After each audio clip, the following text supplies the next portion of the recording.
Virgos, loving it. You guys went through a really dodgy period where, you know, the energies were really tough for you guys. Seems to be picking up. It's all relative though, right? So let's start off with strength. Strength is that. It's inner strength, it's courage, it's that resilience to get through something. Strength card, it's a beautiful energy. It says you have the strength to overcome any obstacle. And it's not brute force. It's, you know, if we were going to talk about going up against, say, I don't know, a corporation or something, I don't know why this is coming up, but there you go.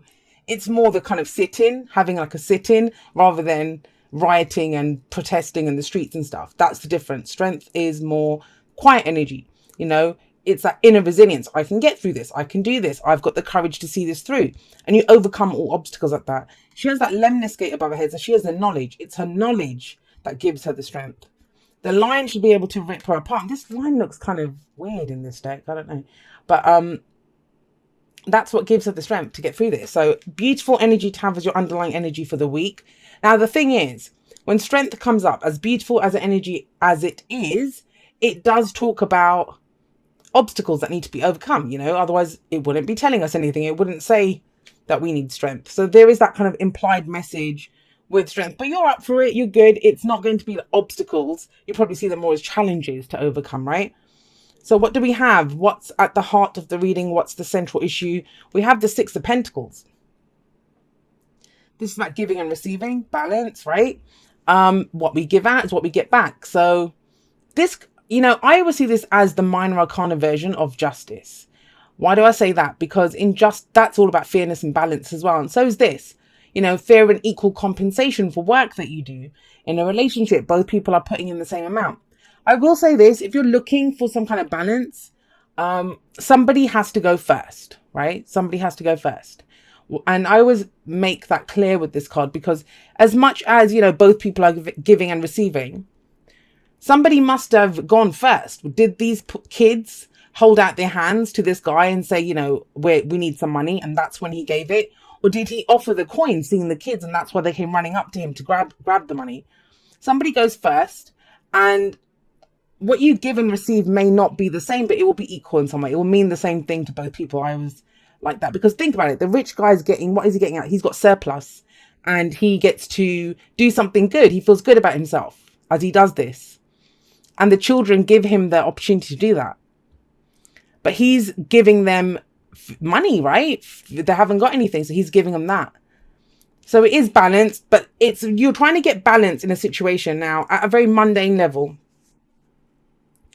I kind of feel there's a situation that you might be leaving behind or getting out of. And this is coming up to say, I don't know why, who needs to hear this, but alone might be your answer, alone. Because that's what the Six of Pentacles is. What you take, you give back then, right? Alone might be the answer, especially if you're in a situation, you're trying to get out of it.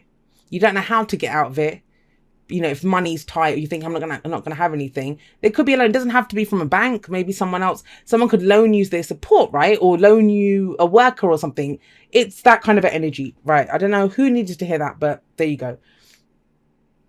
But you have the strength to do this. And maybe it's the strength to ask for this. You know, sometimes we don't ask for our needs to be met. Especially a sign like Virgo. You guys are a sign of service. You'll help people. If someone needs help, you'll go and give help. But how often do you ask for anything back? So this might be you know, calling in some of those markers and saying that, you know, I would like some help back now. Thank you very much for all the stuff that I've done for you, which is great. Because we have the High Priestess coming up as a past energy. Now, I see this as a very passive energy. In fact, if you look at this, as much as strength is the courage to go for something, fearlessness, you know, it is a passive energy too. It's quiet. It's not loud. It's not anger. It's not loud passion. It's you're quietly doing what you need to do with that inner resilience. And the High Priestess, she knows everything. She has knowledge. You know, she's the keeper of all secrets, but she's also a passive energy. She doesn't do anything. She knows everything. Now, it may be that something happened in the past that you trusted your intuition on, because that's what the High Priestess says. You know, trust your gut feeling on this. Trust your intuition on this. Maybe that's why you're feeling so strong now, because you know something. You know something. Something may have been revealed to you. She's a tarot card reader, right? She has occult knowledge. She's the kind of, I always see her as the kind of ethereal version of the Hierophant. He's the earthly representation of, like, religion, organized religion, corporations, stuff. She's not that. She's occult study. She's not universities and stuff. So there's something here, some knowledge that you gained. Don't know how you gained it. Someone told you a secret.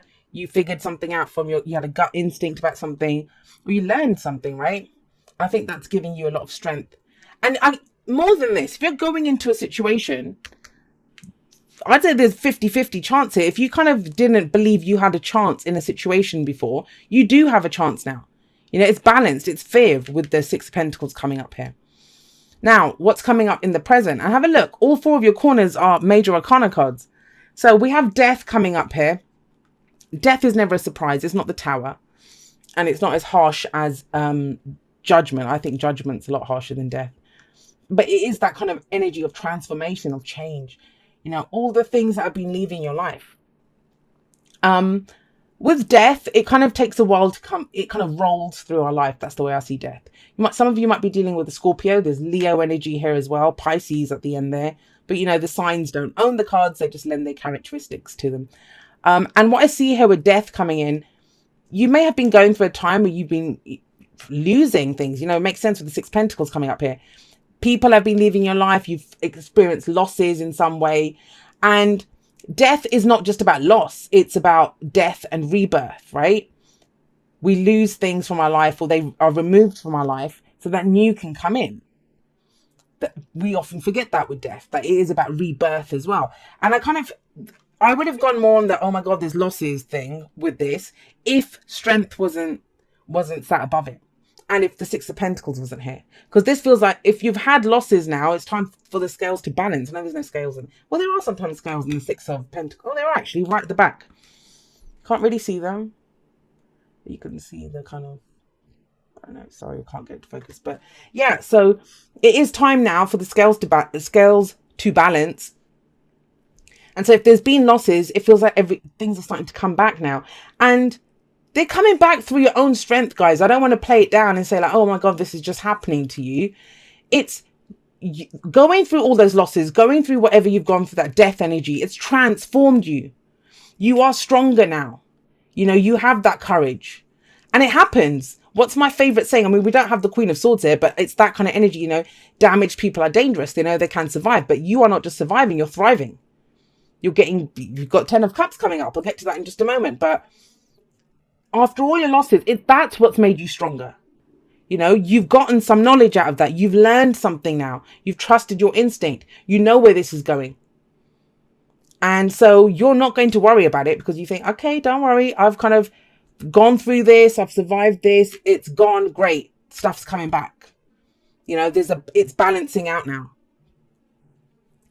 Again, sometimes I get the energies of other cards, even though they're not here, they're not present. I'm getting Queen of Swords and I'm getting the Wheel of Fortune, where the wheel turns. Nothing stays. That's the only thing that's guaranteed in life is change. And we have that kind of change rolling through, especially with death coming up. But we have the Ten of, where does it lead? Where does all this change lead? Well, it leads to the Ten of Cups. But I always say nothing just happens in our lives, right? And this is kind of grace under fire. That's how I'm getting from this. You're showing immense grace under fire. You're standing your ground. You are courageous in the face of whatever the losses have been, because they're going to balance out. And they do. They don't even balance out. You are expecting that. I think you would be happy with that, with a kind of draw. Win, lose, draw. You've had so many losses. Yeah, win would be great, but you're happy with the draw. Six of Pentacles. There's a win here. We have the Ten of Cups coming up. This is happy families. This is, it's our true heart's desire. The Nine of Cups is the wish card. But I always say the Nine of Cups is what we wish for when we know what we want. And this is when we know what we need. When we get what we need in the Ten of Cups, that's when we're truly fulfilled and happy, right? So this can be to do with the family. This can be some kind of celebration. It's also one of the marriage cards, but it's groups of people getting together and it's something to celebrate. Now, let's try to get a few, because I've kept the energies, that's how they are in this, but this could be that, there's been this, if we're looking at marriage for a relationship or some kind of major commitment, that you haven't had the money. Then a loan, you could have a loan, or someone will help you pay for it, right? If it's a relationship. I don't want to make it fit like that because the energies are so big, especially these. And this could affect anything, anything. It could be overall, it could be romance, work, everything together, not just one thing. When you get so many major arcana cards, that's across the board change. It's affecting everything. There's a very big energies that come in, especially cards like death. Things are changed. Things are different. You're different. You're different. You're feeling this strength. That I can do this. I'm going to go to my happy ever after. The reason I can hang in here, the reason I've got the courage to go forward, because I know this is what's waiting for me. Some of you are doing it for your families or a future family that you're looking for, right? I mean, even for work, this is, maybe you've been working, you weren't getting paid. You've put in extra hours. You've done so much. You've just quietly endured it, learned things, did things, kept going. And maybe there have been losses at work, but out of that, something celebration worthy comes in. Now, the advice here for you, because you're not here yet, that's what your focus is. The future card is always the focus. I would say it's the least important card in a spread because it's the one that can be changed. For me, the past and the present are the key ones. And some people don't like the past, but that shows you why you are where you are. Because you trusted your instincts. You trusted that gut feeling. You might have been just going on a hope and a prayer. That's what some of you have been doing. I'll do this. And you've got that strength to do this. But that's, it's going there. Now, the thing is, death is in the present. So this can be, there's a moment. And the example I always give is if we were decorating a room in our house and we removed all the furniture, we were going to replace everything in there. Removed everything and all the walls look scuffed. You know how they look after you remove everything. And at some point, everything looks barren. Everything looks nasty and dirty and it needs to be changed. But that's right before the change happens. So some of you might be here and just hanging on by a thread. So that's the advice. The advice is the moon card. And both of these cards talk about intuition. I mean, they are secretive energies. She's secretive. The moon talks about secrets as well, but it doesn't make sense with everything else. Unless you know a secret that's giving you strength to go forward, that let this go now. I've got like an ace up my sleeve. That there could be that element here. But the moon, overall, the energy of the moon, what it's saying to you is, you might look ahead and not be able to see clearly yet. This is there. You hope this is there. It's shadowy, but at the end of the street, this is what's waiting for you. But how do you get there, right? How do you get to the 10 of Cups, the happily ever after? How do you get there? Well, the moon, it's illuminating part of the street. So there's shadows everywhere. It's a card of illumination, but you don't look at what's revealed. You look at what's not revealed. So what's in the shadows? Now, you might say, well, I don't know. I can't see in the shadows. Yeah, you can't. But your brain will start to tell you what's there. Your mind starts coming up, that little saboteur, the fears, they start speaking. There's dangerous animals out there. Someone's waiting to attack me in the shadows. That. So what the moon asks you to do is look at your fears and doubts. Look at your fears and doubts. And you may have to tap back into this. Some of you, you've been doing some kind of meditation work or some intuitive work or something, with the High Priestess coming up here. But because it's sat underneath there, it's saying, you can't trust what you see around you just yet. You can't, this is around the corner yet. You can't actually see it. It's not in your eye line yet. You can't see it. But the only thing that's telling you it's not there are your fears and doubts. So have a look at those. But I love the death energy that's coming in with underneath strength. Because it's the strength to endure all of that. Because you're going to your happily ever after, right? And we call it the happily ever after. It's the end of an emotional cycle. You guys have been strong though, with the High Priestess, it's very passive energy. Someone might have looked at you and not known what was going on. They would have just thought, oh, Virgo's all calm and good about this. And there could have been lots going on. You still, with death coming in, that's transforming you. You are not that same person that you were. So you have, I love you. These are very important words. You guys are keeping it simple, I swear. Focus on love. Look for the good attributes in each and every person in your life. And this is, the basics of who we are. I did a talk, I don't know how many weeks ago was it, in my outro where I was harping on about love. And I do it all the time on social media as well. Because that's what we are. We are love. Love's been turned into this romantic thing, but we are love, you know? So is that to get strength, if you start doubting your strength, if this fear start to creep in and say, well, this is not happening, or what's going to happen? I thought, you know, was my gut wrong? Was my instinct wrong to go with this? No. Focus on what you love. And that is love. That is the union of love. You know, that's the groups, the family, everyone's celebrating love together. And be sure to say, I love you too, as much as you can. Beautiful. I mean, I love these two together because they're so basic. They're just love. What do you love? What's getting you through this? Because that's going to give you the strength to do this. And it will tell those fears to, you know, shut up. If they're meant to come out, they will come out again. But let's see what's that one. All right. Not for you. So yeah, that's death, right? Something's being removed, not for you. But